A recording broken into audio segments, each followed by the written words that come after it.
We have breaking news right off the top of CBS2 News at 5 o'clock. The 101 freeway in downtown L.A. shut down right now because of police activity there. Yeah, we're told this is happening at Mission Road, and it's obviously causing a major traffic backup in the afternoon commute. 2 southbound lanes, we're told, have just reopened, thankfully. It's been going on since just after 2 o'clock this afternoon. We'll keep an eye on the situation here at CBS2 and let you know when the freeway opens up. And developing news from Anaheim, a major crash involving an Orange County transit bus and a pickup truck injured 8 people. Sky 2 was overhead after first responders arrived. 3 people who were in the truck were taken to the hospital. We're told it happened around 2:30 this afternoon near Catella Avenue and Douglas Road. Investigators say the truck had just gotten off the 57 freeway. One passenger described what happened after the truck hit the rear of the bus. The bus driver hit the brakes, and that's when a few passengers flew up toward the front end of the bus, okay? Myself, my legs went out toward the aisle, and my head stayed in one place, so I was like twisted up, okay? It felt like something, a pain I never experienced before in my life. And first responders say none of those injuries are life-threatening. Well, a horrifying scene in Orange County today. Some people were sleeping when the ground suddenly caved in. A massive sinkhole just opened up right outside people's homes in a condo complex. Unbelievable. It happened on Imperial Highway at Del Sur Avenue in La Habra last night. And CBS2 Orange County reporter Michelle Geely is there live. Michelle, what's being done to address the problem? Well, a lot is being done, Pat. This gaping hole behind me is 80 feet long and about 20 feet deep. And the first thing that needs to be done here is to remove the pine trees that you see behind me in the green belt that were leaning sideways when this sinkhole appeared last night.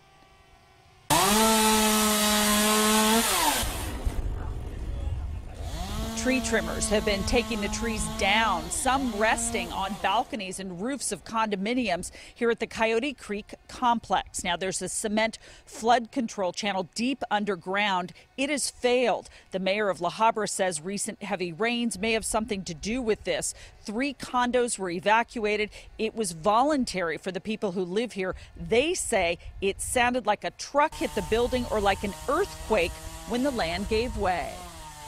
Like I said, this seems to be an isolated incident right now. There's no other indication that this is going to happen anywhere else in the city like that. And really, this is not something that's very common for La Habra or Southern California. We don't see a whole lot of this that occurs in here. Like I said, in over 55 years I've lived here, I don't recall ever having this happen in our community. And my significant other, she said she saw lights, a lot of lights with the sound. So she thought it was lightning striking or something. And then when I looked out the window, I saw the big sinkhole. Now, it's unclear at this hour who is responsible, who actually owns this flood control channel that I said is about 20 feet down underground from where I am standing. Is it the HOA? Is it the city? Is it the county? This flood control channel does hook up to a facility nearby that is run by the County of Orange. Whoever is determined to own it is going to obviously have to deal with it. And it looks as though there may be some rain next week, so this has to happen fairly quickly. That's the latest live in La Habra. I'm Michelle Geely. Back to you. Yeah, Michelle, what a mess. Well, we are learning more about an L.A. County firefighter who was killed in a car crash in Santa Clarita. Captain Michael Shepard was off duty when his Jeep rear-ended a Caltrans dump truck yesterday. And today, mourners are bringing flowers to Fire Station 132 in Canyon Country, where he worked. The flag there is at half-staff in honor of the captain. Friends say Shepard was a talented man with many accomplishments. I know he was in the Army. He's a veteran. He was in our fire shops as a mechanic, and that wasn't enough. He wanted to be a fireman, so he did that, and he achieved that in his 50s. The 63-year-old left behind a wife, 6 children, and 7 grandchildren. His wife released a statement saying, quote, "It is with grieving hearts that we have lost him, but we are forever grateful for every minute we spent with him." Well, there's a question tonight of excessive force after deputies shot a parolee who led them on a high-speed pursuit. That video captures the moment the suspect's car riddled with bullets. The chase started in Apple Valley and ended 45 minutes away in Fontana. It started as a domestic dispute.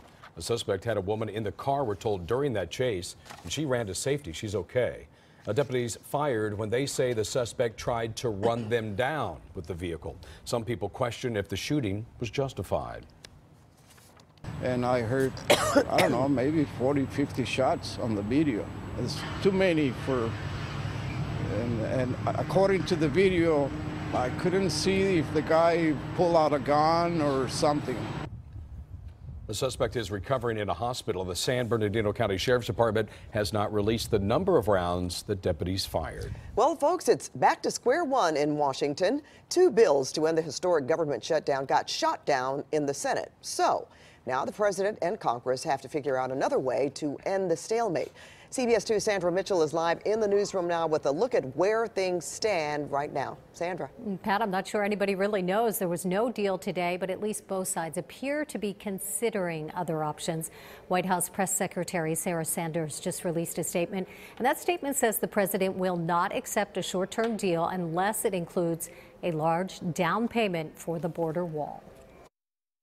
One of the ideas suggested is they open it, they pay a sort of a prorated down payment for the wall, which I think people will agree that you need. A new development in the negotiations to end the government shutdown.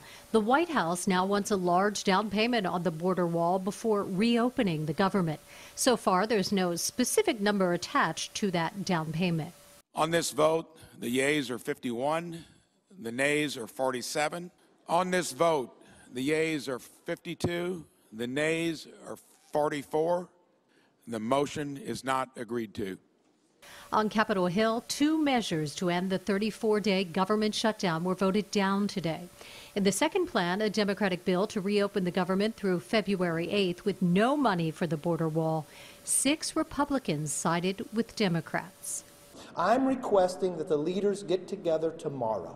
All of us. Stay in the room till we solve this problem. It's the President of the United States. We meet with him anytime he wants to meet. The question now is when. There are no new talks scheduled between the president and congressional leaders. And tomorrow, 800,000 federal workers will get paychecks with $0 for a second time. As of today, I have $1.06 in my bank account. $1.06. That's how much I have. It's very terrifying when you look at your bank account, you have no money coming in, you don't know when you're going to get your next paycheck, and you're like, what do I do? Many furloughed workers are struggling to make ends meet, and many of them were upset by comments from Commerce Secretary Wilbur Ross, who talked about workers going to food banks. I know they are, and I don't really quite understand why. The 30 days of pay that some people will be out, there's no real reason why they shouldn't be able to get a loan against it. Those comments are appalling and reveal the administration's callous indifference towards the federal workers it is treating as pawns. President Trump said Ross should have said what he said a little differently. The president also says banks should work with the furloughed workers to secure loans while they're not getting paid. Pat, back to you. All right, thank you, Sandra.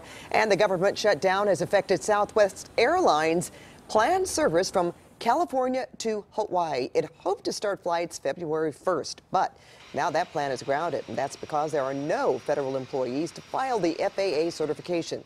Those flights can start 6 to 8 weeks after approval. The airline says it has lost as much as $15 million since the shutdown began. And federal employees who work at LAX or the Van Nuys Airport will get a free ride to work during the shutdown.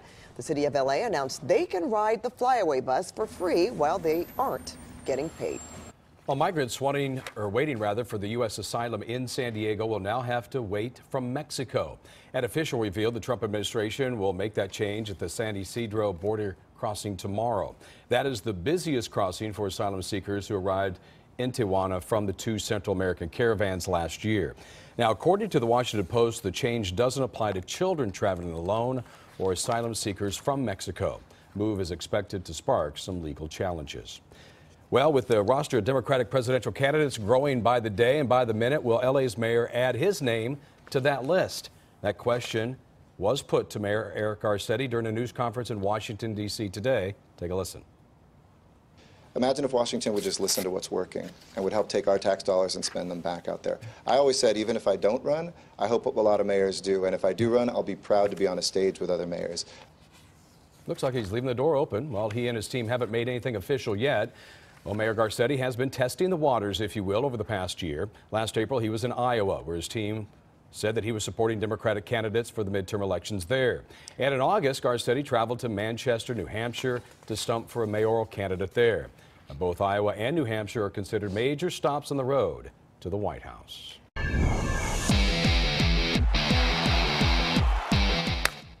Oh, the countdown to the Super Bowl has already begun. That is for sure. The Rams hit the field today, making sure they're going to be ready for the Patriots. And CBS2 Sports Director Jim Hill is there live in Thousand Oaks to show us why there was also a celebration today, huh, Jim? Pat, you better believe it when you think about it. The Rams, as you just mentioned, have finished their preparations for today as Super Sunday is coming. But the big story today had to do with their head coach. Sean McVay today turned 33 years old. He will become the youngest to ever coach on Super Sunday. And some of us thought, you know what, wouldn't it be a cool idea if we could get someone like Lionel Richie to come and to sing happy birthday to the coach? But I know Lionel, he costs too much. So this is what happened. Okay, you guys go ahead. Oh, nice. Got my hair gel. Happy birthday to you. Happy birthday, dear coach. There you go. All right, birthday present, no questions. What's the one thing that you have warned your team about once you get to Atlanta? You know, really just taking care of everything, your family, friends, tickets, all that stuff. You know, we've gotten that all out of the way where players and coaches have handled all that. Understanding that it's a great opportunity, the media coverage that's going to be there. There's a lot of different things that can allow us to be distracted, and there's certain obligations that we have to take care of and handle ourselves like professionals. But then when we are locked in, when we go out to Flowery Branch to practice, we got to do a great job locking in and continuing to really progressively build until Sunday when we're kicking off. Now, Pat and Jeff, I know that we will not take our show on the road and open up in Vegas or someplace, but we know one thing. We will be in Atlanta for Super Bowl 53. That's when the Rams will take on the New England Patriots. And, of course, we'll have more for you a little bit later right here on CBS2. Back to you in the studio now. All right, thanks, Jim. We recognize that voice singing happy birthday. Well, CBS2 is your home for the Rams and your home for Super Bowl 53. The Rams and Patriots will play in the Super Bowl in Atlanta on Sunday, February 3rd. And the only place you can watch the game is right here on CBS2. And a bit later in this newscast, the U.S. Senator forced to reveal private information she says she wanted to keep secret. Also, a longtime school janitor accused tonight of assaulting a young student. We're live with that investigation. Plus, robotic service. It may make your life a bit easier, but it also threatens to take the jobs of millions of workers. And it turns out PG&E was not responsible for one of California's worst wildfires. We'll find out what caused it. Hey everybody, I'm Garth Kemp. As we make the break towards the weekend, some really amazing weather coming our way. I'll tell you all about it on the way.